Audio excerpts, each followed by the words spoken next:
What's good, everybody? We're back again, trying to just get through this big vinyl collection. Obviously, I did the 1975 just because they were the only numbered one I have, and then I'm just gonna go through the A's now, and then we're just gonna go from there. So I'm just gonna keeping on because I got a lot to get through, and I want to talk about these records, and I've got a lot coming.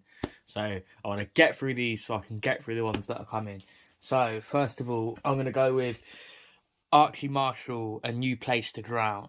So, for those that don't know, Archy Marshall is the real name of King Cruel, or the band King Cruel. The main singer, main guitarist, whatever, is Archy Marshall. So this isn't like an album he did, I think, either with his brother or inspired by his brother. It's really, really cool, like art design on it. It comes with a book as well, which you can sort of see in the camera there, that little grey spine. That is the book. It's really nice. All the art is really nice in the book, and the poems in the book and within the album are really good. It's like very moody, it's very moody, it's very gloomy, it's like there's lots of sadness, but also it's quite beautiful at the same time. It's also, the King stuff is more sort of band based, like rock influenced, jazz influenced, punk influenced. Whereas this is more sort of hip hop influenced, but it's not a rap album. It's a hard one to explain, but I implore you to listen to it. So it's like more hip hop influence. It's like almost like lo-fi beats, and then with some like quite heavy hitting lyrics on the top. Definitely give it a go. It's more sort of like King Cruel's earlier roots. If you'd heard his original stuff as like Edgar the Beatmaker and stuff like that, it's almost like an album like that. So I definitely applaud you to give that a go.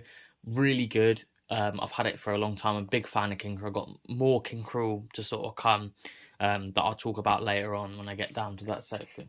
But moving on is Angel Olsen, All Mirrors. Now, I picked this album up on a whim back when it came out. I can't remember the date which it came out, the year, sorry. I think it was like 2018, 2019. I picked it up on a bit of a whim. I think it came out at the same time as a Danny Brown album or something, and he tweeted about it saying, "Oh, this is really good." I can't remember how I found it, but that was sort of how it went. I went into a Hate Convening Me, and I was like, "Oh, that's in there." And this was back when vinyl was like, you could pick it up 20 quid quite easily. So it was like, oh, gatefold, 20 quid, clear vinyl. I heard like one song that I liked, and yeah, I was really obsessed with it in that year. I listened to it a lot. It's been a while since I've heard it, so I listened to it before I did this sort of video. Really, really good. A lot of really powerful, emotional singing. A lot of like more laid out production. Angel Olsen's work before has been more sort of like straight to the point, bang, bang, bang. Whereas this album is sort of like, it takes you on a bit more of a journey. It's on a nice clear. You can see right through it. I love a clear vinyl like this where it's fully clear and not cloudy. If you've heard her previous stuff to this, like My Woman and stuff, that's more like, that reminds me of more like pop. Where this sounds more like almost singer-songwriter-y, really beautiful landscapes. It almost sounds like you're walking through the woods at a dark night, and it's just a beautiful song. The track All Mirrors, if you don't want to listen to the whole thing, listen to the track All Mirrors and then give that one a go. I mean, while we're on the subject of Angel Olsen, I may as well go to the next Angel Olsen, which is A Whole New Mess, which is the follow-up to this album and actually has some covers of songs from All Mirrors on it. It's a really, really nice gatefold, but it's one LP, and like, I love an album when it's just one disc, because I can't be asked. When I get home from work and I just want to listen to an album, I don't want to be flipping and getting up and flipping the record. I do like it, but sometimes it's nice just to have a really sort of easy listening album that you can chuck on. So this one is very similar vibe to the one I just spoke about, All Mirrors. And it is sort of a similar sort of album. It is literally like a follow-up. The light here isn't doing this justice, but it's a beautiful pink with some like marble bits in it as well. There is, so I'd be careful of getting this album, because my copy, and it looks like a lot of people's copies, are a bit sort of, they don't play the nicest. It's not the best quality of album, and everyone I've seen talk about it says that. I messaged the label, and they just refunded me and said keep the album. instead of sort of like sending me a new one. So I'm assuming that that's just the way the pressing was. So just be careful with it. I mean, I listen to it still. It still plays. It's just like not the best. But yeah, I prefer the All Mirrors to this, the one before. But this has got some really beautiful songs on it. I would say the song "Waving Smiling" is worth listening to this album alone. Just listen to "Waving Smiling" if you want to listen to a really beautiful stripped back song.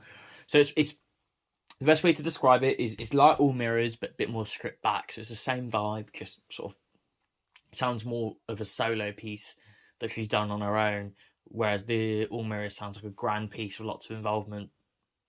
I don't know who did what on the album. It's just that's what it sounds like. Um, so yeah, give that one a go. As I say, All Mirrors, I prefer it. So maybe give that one, like, you know, listen to that first, and then if you like it, go to the more stripped back Whole New Mess.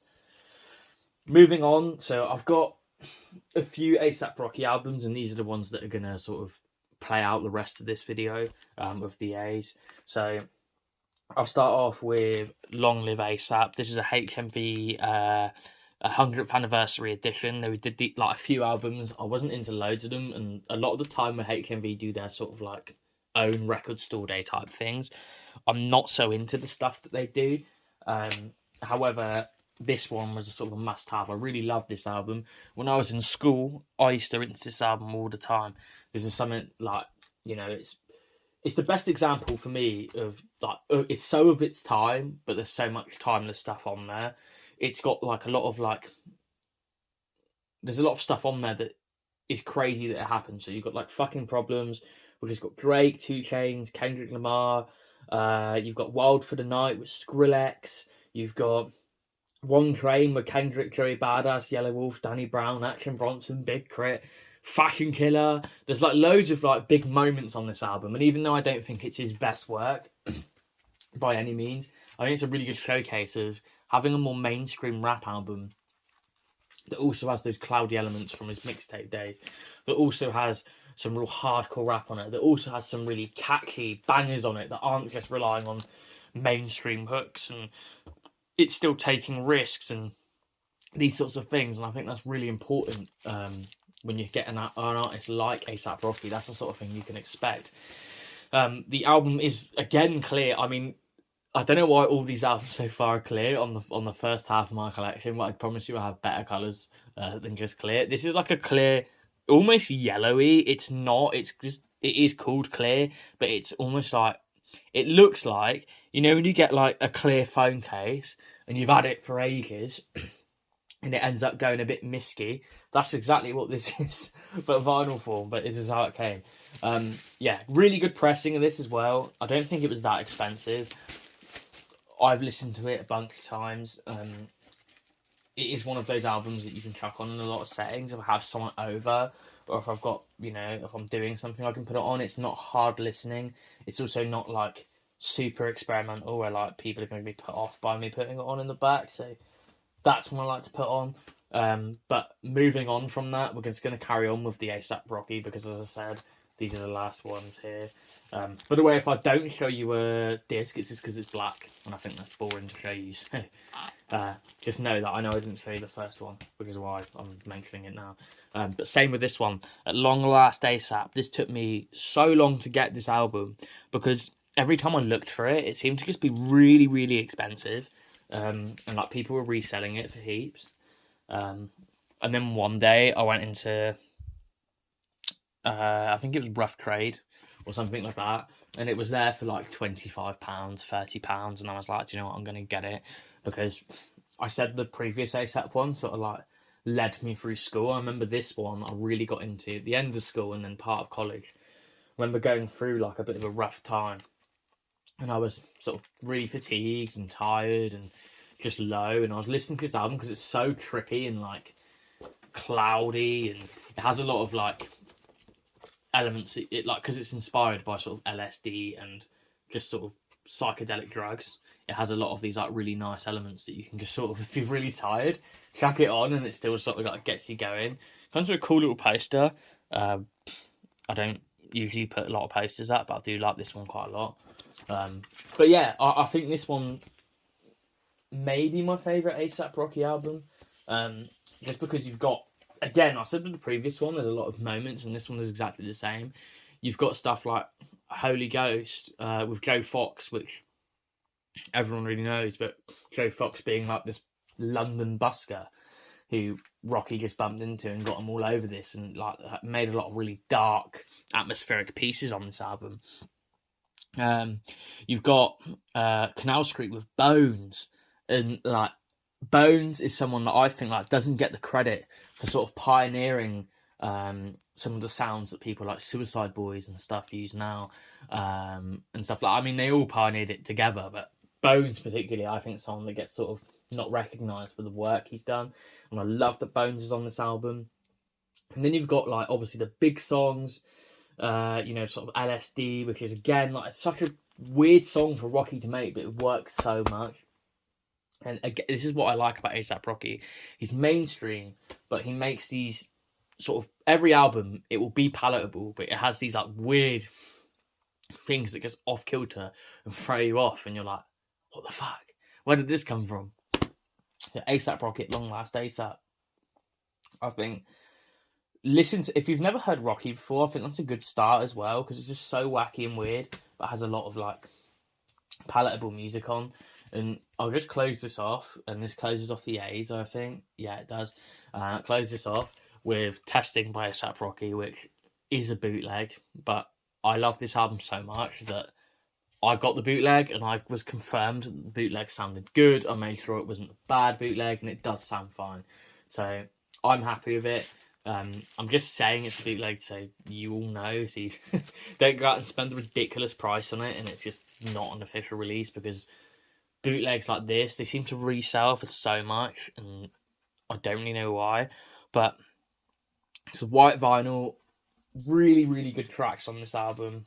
It's funny how Rocky drops whenever there's a change in my life, because, as I said, the first one was a lot through school, and then the second was a lot through college.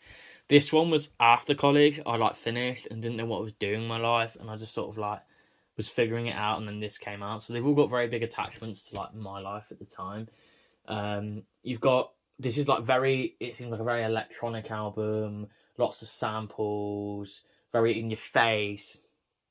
But like even the first track, Distorted Records, ASAP Forever, which is probably my favourite track on this album because it's got the like amazing Moby sample. Fuck Sleep with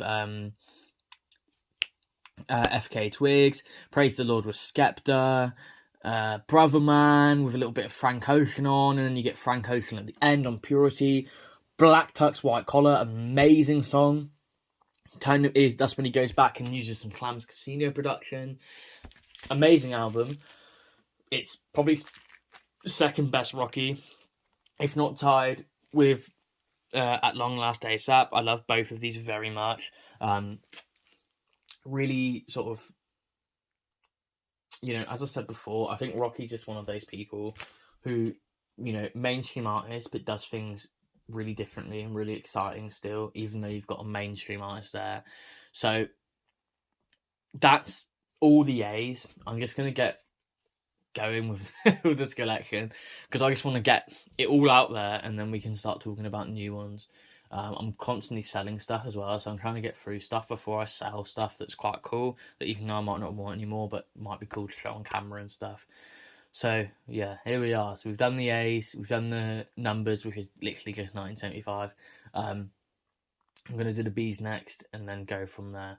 So thank you for watching. If you've got any questions about my collection, if you just got any sort of feedback, you want me to talk slower, you want me to talk faster, you want me to go into more detail, I absolutely can. I ain't a content creator, I ain't an influencer really.